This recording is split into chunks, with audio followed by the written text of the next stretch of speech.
Today we're visiting Hong Kong in the mid-1920s, courtesy of this man, Mr. William Tibbs. He was a soldier in the British Army, and I've been loaned his photo album of Hong Kong. If we zoom out, we can see a single stripe on his arm, which shows he's a Lance Corporal. Zooming out further, we can see that these are the men of the RASC detachment, the Royal Army Service Corps, and that the photo was taken in Hong Kong in 1927. The RASC were a low-profile but vital part of the army. For example, they were the men who kept the soldiers fed and clothed. Something else to note is that many of the men have got medal ribbons, but not all. I think the difference is probably that the older men with the medal ribbons, they'd served in the First World War, and younger men like Tibbs would have signed up later, 1919 or afterwards. Here's another group photo in the album.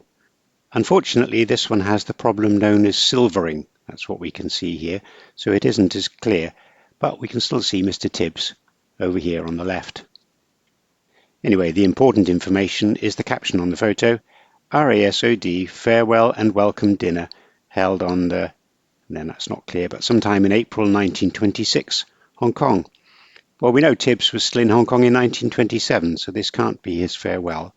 Instead, it was likely taken when he first arrived in Hong Kong, and to support that, it's also the first photo in this album.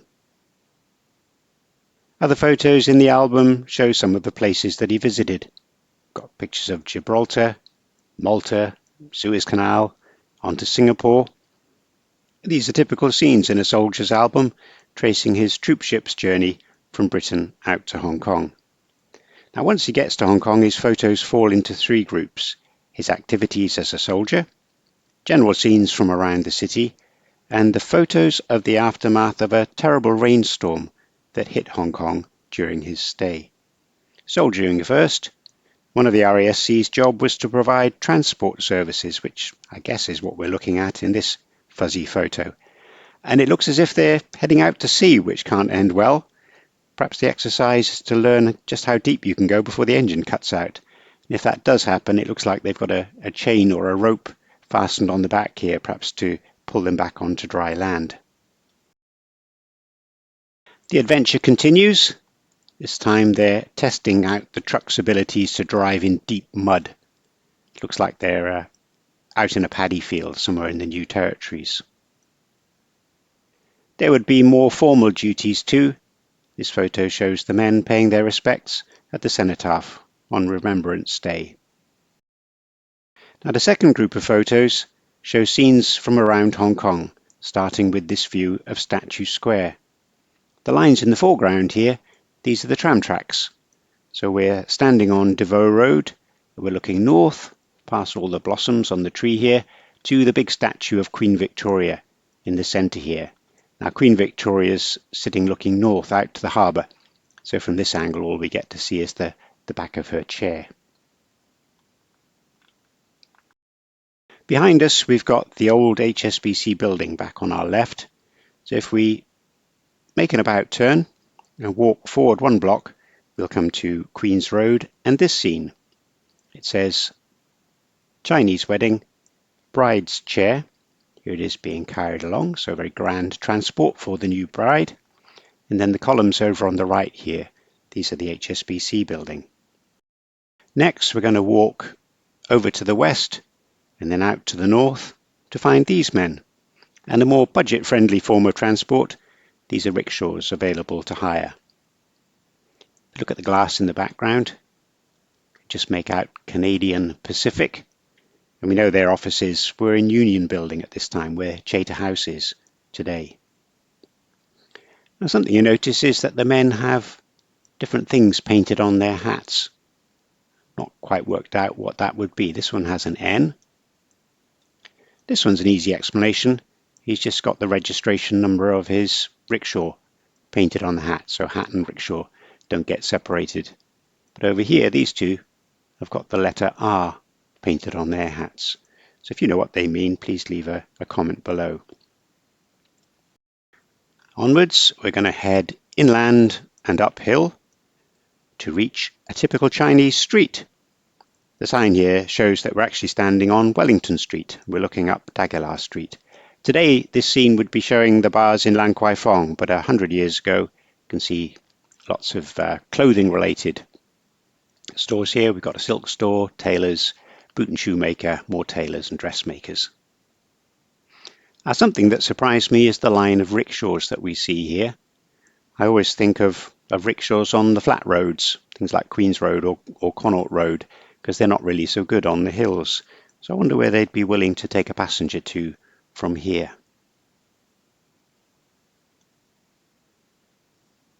One sign on the left that caught my eye, and it's the sign for the Coronet Theatre up here, one of Hong Kong's early cinemas. Right, we'll carry on. Turn left, walk up Wellington Street.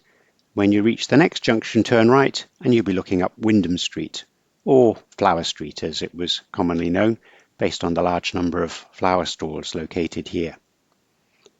Next to the flowers are these two Sikh gentlemen, dressed up very smartly. Unfortunately, the photographer didn't focus his camera very well, so we don't get a very clear view of them. Left again, and a line of sedan chairs. And now this is what I would expect to see on a sloping rope like this, and they're available to hire if you're heading further up the hill and you don't fancy the walk. There's a Johnny Walker sign which might have you thinking of a certain brand of whiskey, but in this case we're looking at the American actor named Johnny Walker, and the signs here are advertising one of his films, My Dad, playing at the Coronet Theatre over on our right on this road. The film My Dad played there in July 1924, which gives us the date for this photo. Now that's obviously a couple of years before my guess of 1926 for Tibbs arriving in Hong Kong.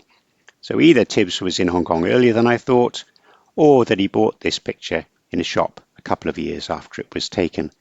And postcards and photos were often sold for several years after they'd been taken, so probably that second option. Next, you've got a choice to make. You're going to walk or hire a sedan chair. We're heading up the hill and across to the lower terminus of the Peak Tram. Now, the terminus itself is just out of sight off to the left here, but we get a good view of two of the trams. There's one up here, just passing by the station at Kennedy Road, and one down here, parked over on a side track. Closer look shows it was almost all allocated to first class seating, just a couple of rows at the back here for the second and third class. The building above the wall is part of St. Joseph's College, and over here we've got the Helena May, both of which still standing a century later. Uphill again, and Tibbs has captioned this photo as a reservoir, and it's true there was a service tank or a small reservoir here, but most of what you're looking at are the filter beds. So the water's coming around from the Tai Tam Reservoir down at the south of the island into the aqueduct that runs along Bowen Road and then empties out here to be filtered and cleaned before it runs into the service reservoir and then out into the taps of the city. In the distance, there's a building that Tibbs probably hoped he'd never have to visit. It's the Bowen Road Hospital, which was run by the army for any soldiers who needed hospital care. Up again to the highest viewpoint in this album, and you can see just how much higher we are, because in the previous photo you remember we were on a level with the Bowen Road Hospital, and here we're looking down on it. Over on the left there's that same cluster of buildings that we saw earlier. So here's the Peak Tram terminus. You can see there's a tram at the station. On the left is the Helena May, and over here this is the bottom section of St. Joseph's College. Below them, many of these buildings would have been familiar to Tibbs. Got the Murray Barracks, Murray House, Headquarters House over here. So all these are buildings that are owned and run for the Army's use. Across on the north of Queen's Road, this then is land belonging to the Royal Navy. So it could well be that Tibbs really, if ever, would have gone in there. But not all of the shoreline belonged to the Navy. This was an Army section here, and this little basin was used by the RASC. So Tibbs may have been more familiar with this.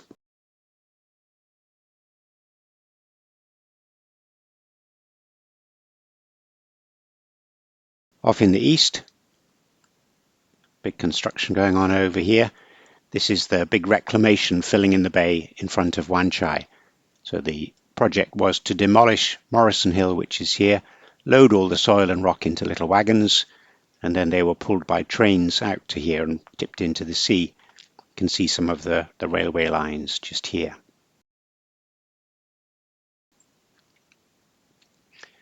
If you stand on top of Morrison Hill and look south, we just got a little glimpse of Happy Valley here.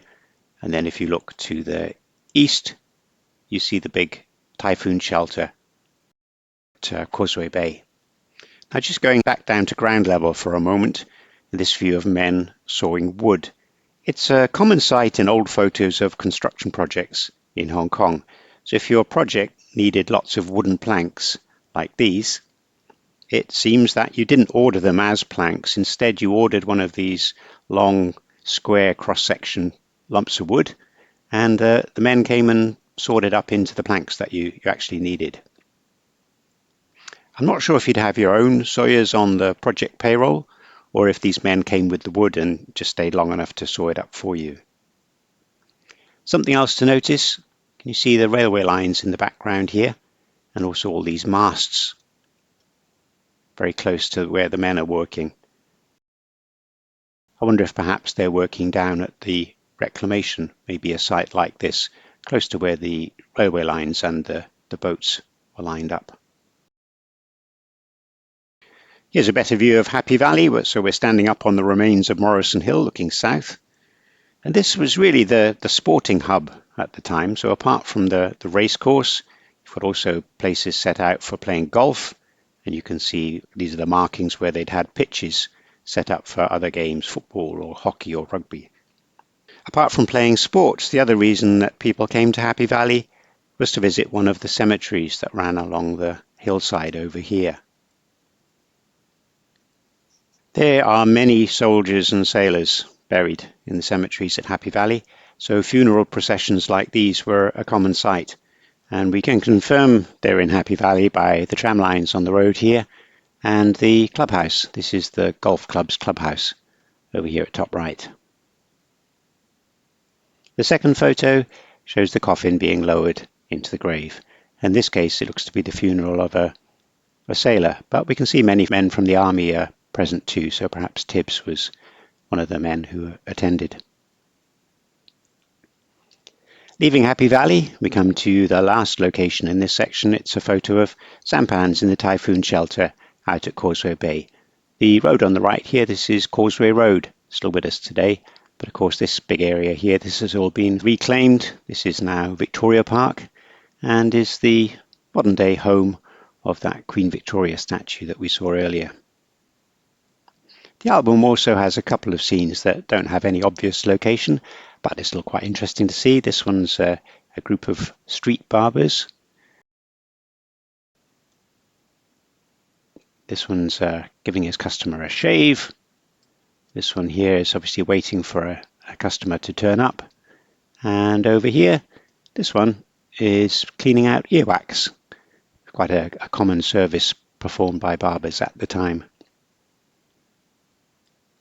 This group, very different. These are a group of people waiting to fill up their pails with water. So somewhere in the middle of this group of people, there's probably a standpipe where you can pour the water into your pails.